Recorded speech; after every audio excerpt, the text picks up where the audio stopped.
आषाढी एकादशीच्या निमित्तानं पंढरपूरच्या विठ्ठल रखुमाई मंदिरात मुख्यमंत्री एकनाथ शिंदे यांच्या हस्ते विठ्ठलाची शासकीय पूजा करण्यात आली। यंदा नाशिक जिल्ह्यातील सटाणा तालुक्यातील शेतकरी बाळू शंकर अहिरे आणि आशाबाई शंकर अहिरे यांना मानाचे वारकरी म्हणून शासकीय पूजेला बसण्याचा मान मिळाला। त्यांच्यासोबत पूजा करणं हे आपलं सौभाग्य असल्याचं मत मुख्यमंत्री एकनाथ शिंदे यांनी या पूजेनंतर व्यक्त केलं। यावेळी विठुरायाच्या चरणी लीन होत मुख्यमंत्र्यांनी राज्यातील जनतेला सुखी समाधानी ठेव, राज्यातील बळीराजाचं दुःख कष्ट दूर करून त्याला सुजलाम सुफलाम ठेव, राज्यात उत्तम पाऊस पाडून सर्वांना दिलासा दे एवढंच मागणं पांडुरंगाच्या चरणी मागितल्याचं सांगितलं। तसंच गेली 3 वर्ष ज्या प्रामाणिकपणे जनतेसाठी काम करण्याची आपल्याला संधी मिळाली त्या जोमानं अधिक काम करण्याचं बळ मिळावं अशी इच्छाही त्यांनी व्यक्त केली। यावेळी मुख्यमंत्री एकनाथ शिंदे यांचे वडील संभाजी शिंदे, पत्नी लता शिंदे, मुला प्रसिद्ध शिंदे, सून वृषाली शिंदे, नातू रुद्रांश आणि मंत्री गिरीश महाजन, तानाजी सावंत, चंद्रकांत पाटील, दीपक केसरकर तसंच शिंदे कुटुंबियातील सर्व सदस्यही आवर्जून उपस्थित होते।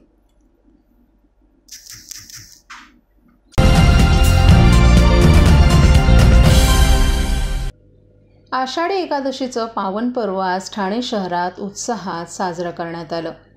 आषाढी एकादशीचा उत्सव ठाणेकरांसाठी नेहमीच एक विशेष पर्वणी ठरतो।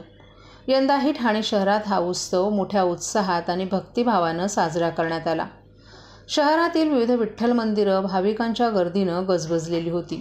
आज पहाटेपासूनच विठ्ठलाच्या दर्शनासाठी रांगा लागल्या। भक्तिमय वातावरणात हरिपाठ, भजन, कीर्तनाच्या आवाजानं मंदिर परिसर गजबजून गेला होता। आषाढ महिन्यातील शुक्ल पक्षातील एकादशी तिथीला आषाढी एकादशी असं म्हटलं जातं। या एकादशीला देवशयनी एकादशी सुद्धा म्हटलं जातं। आषाढ महिन्यातील शुक्ल पक्ष एकादशीच्या दिवशी भगवान विष्णू 4 महिन्यांसाठी योगनिद्रेत जाऊन झोपी जातात। या काळात सर्व शुभ कार्य थांबतात। यानंतर भगवान विष्णू कार्तिक महिन्याच्या शुक्ल पक्षातील एकादशीला म्हणजेच प्रबोधिनी एकादशीला जागे होतात। हा काळ चातुर्मास म्हणून ओळखला जातो आणि हा पावसाळ्यासोबतच असतो। शयनी एकादशी म्हणजे चातुर्मासाची सुरुवात। या दिवशी विष्णूला प्रसन्न करण्यासाठी उपासना आणि उपवास केले जातात। आषाढी एकादशीनिमित्त ठाण्यातील प्रमुख विठ्ठल मंदिरांमध्ये आज विशेष पूजाविधी आणि धार्मिक कार्यक्रम आयोजित करण्यात आले होते। श्री विठ्ठल रखुमाई मंदिरात महापूजा, पांडुरंगाच्या मूर्तीला आकर्षक फुलांची आरास तसंच विविध धार्मिक कार्यक्रम पार पडले। भक्तांनी सामूहिक हरिपाठाचं आयोजन करून भक्तिरसात न्हाले। ठाणे शहरातील विविध मंडळांनी देखील आषाढी एकादशीनिमित्त विविध सामाजिक उपक्रम राबवले। काही मंडळांनी अन्नदान, रक्तदान शिबिरं आयोजित केली, तर काही मंडळांनी कीर्तन, प्रवचनाचे कार्यक्रम ठेवून भक्तांना मार्गदर्शन केलं। शहरातील रस्त्यांवरही भक्तिमय वातावरण पसरलं होतं। विठ्ठलाच्या जयघोषानं ठाणे शहर दुमदुमून गेलं होतं। संध्याकाळी विविध ठिकाणी पालखी सोहळ्यांचं आयोजन करण्यात आलं, तर भक्तांनी पदयात्रा करत विठ्ठलाच्या चरणी आपली भक्ती अर्पण केली।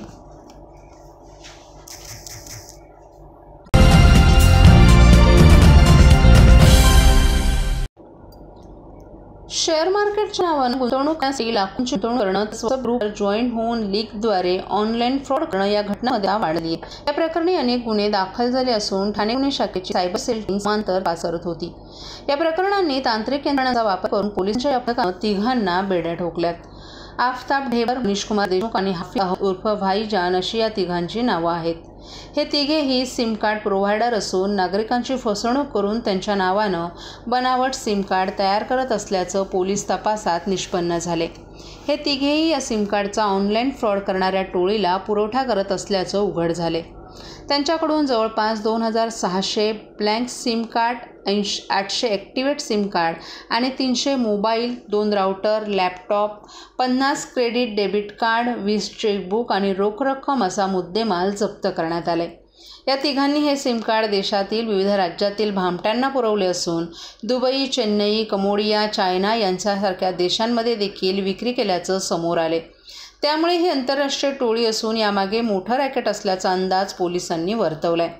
त्यांनी याआधी किती भामट्यांना सिम कार्डची विक्री केली आणि किती जणांची फसवणूक केली आहे याचा तपास सायबर सेलचं पथक करत असल्याची माहिती DCP पराग मनेरे यांनी दिली आहे। त्याच पद्धतीने भारताबरोबर दुबई कंबोडिया आणि चायना या ठिकाणी देखील हे जे आहे ते सिम कार्ड्स पाठवत होते. कंबोडियामध्ये मध्यंतरी आपल्याला माहिती असेल अशा पद्धतीने काही जे भारतीय नागरिक जे आहेत त्यांना तिकडे डांबून ठेवून त्यांच्याकडून सायबर फ्रॉड्स कडून घेतले जातात. असे प्रकार जो आहे हा निदर्शनास आलेला आहे. तर यामध्ये खूप चांगली कारवाई जी आहे हे ठाणे आयुक्तालयाच्या सायबर सेलनी केलेली आहे आणि ह्याच्यात अधिक तपास चालू आहे.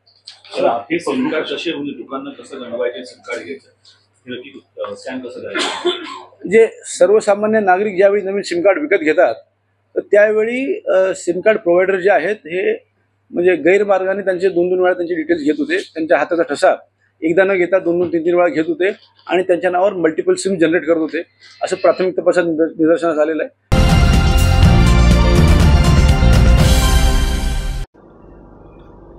कळवा येथील राष्ट्रवादी काँग्रेस शरदचंद्र पवार पक्षाच्या कार्यालयात आज विठ्ठुभक्तांची मांदियाळी दिसून आली. चंद्रभागा नदीत अभिषेक करून आणलेल्या विठ्ठल रखुमाईच्या मूर्तीचं दर्शन घेण्यासाठी संपूर्ण कळवेकरांची रीघ लागली होती. यावेळी काढलेल्या दिंडीत राष्ट्रवादी काँग्रेसचे राष्ट्रीय सरचिटणीस आमदार डॉक्टर जितेंद्र आव्हाड हे भक्तिरसात तल्लीन झाल्याचं चित्र दिसून आलं. वारकऱ्यांसोबत त्यांनीही टाळ मृदुंगाच्या गजरात चक्क फुगडीचाही फेर धरला. आषाढी एकादशीनिमित्त पंढरपुरात जाऊन विठुरायाचं दर्शन घेण्याची अनेकांची इच्छा असते. मला सर्वांनाच सहभागी होणं शक्य नसतं.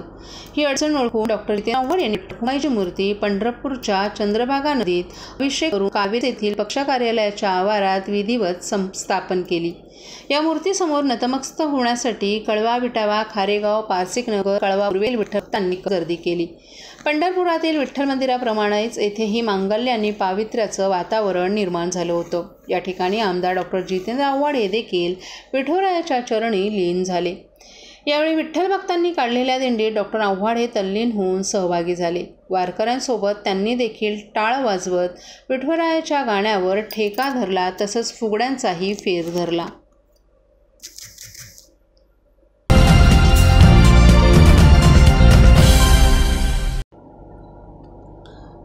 100 वर्षांहून जुनं ठाणं प्रादेशिक मनोरुग्णालय आता काट टाकणार आहे. प्रस्तावित नवीन रेल्वे स्थानकासाठी मनोरुग्णालयाची काही जागा रेल्वे आणि ठाणे महापालिकेला विकास कामांसाठी देण्याचा निर्णय झाला असला तरी तब्बल 560 कोटी खर्चून मनोरुग्णालयाचा आता कायापालट केला जाणार आहे. बंगलोर येथील मनोरुग्णालयाच्या धर्तीवर भारतातील सर्वात मनोरुग्णालय ठाण्यात बांधलं जाणार असून सुसज्ज 26 इमारती असल्यानं मनोरुग्णांसाठी ते सोयीचं ठरणार आहे. मुंबईच्या सरहद्दीवर असलेल्या ठाणे प्रादेशिक मनोरुग्णालयाच्या अखत्यारीत ठाणे मुंबईसह पालघर, नाशिक, धुळे, जळगाव आणि नंदुरबार आदी 8 जिल्हे असून 1901 मध्ये शेठ नरोत्तमदास माधवदास मनोरुग्णालय अर्थात मेंटल हॉस्पिटल सुमारे 72 एकर जागेत तत्कालीन सरकारनं उभारलं होतं. ठाणे शहरातील प्रमुख वास्तूंपैकी एक असणाऱ्या ऐतिहासिक मनोरुग्णालयात 1850 खाटांची क्षमता आहे. मात्र बदलत्या काळात रुग्णालय काट टाकणार असून सुमारे 3278 खाटांचं भव्य रुग्णालय बांधलं जाणार आहे. भारतातील सर्वाधिक मोठ्या क्षमतेच्या मनोरुग्णालयापैकी एक ठाणे मनोरुग्णालय असणार आहे. ठाणे प्रादेशिक मनोरुग्णालयाच्या जुन्या मोडकाळीस आलेल्या इमारती पाडून 1,12,000 चौरस मीटरचं बांधकाम होणार आहे. राज्य शासनानं नवीन बांधण्यात येणाऱ्या मनोरुग्णालयाला नुकतीच परवानगी दिली आहे. नवीन रुग्णालयाची बांधणी अद्ययावत असून त्याचा फायदा रुग्णांना होईल असा विश्वास आरोग्य प्रशासनाला असल्यामुळे लवकरच या रुग्णालयाचं बांधकाम सुरू होणार आहे.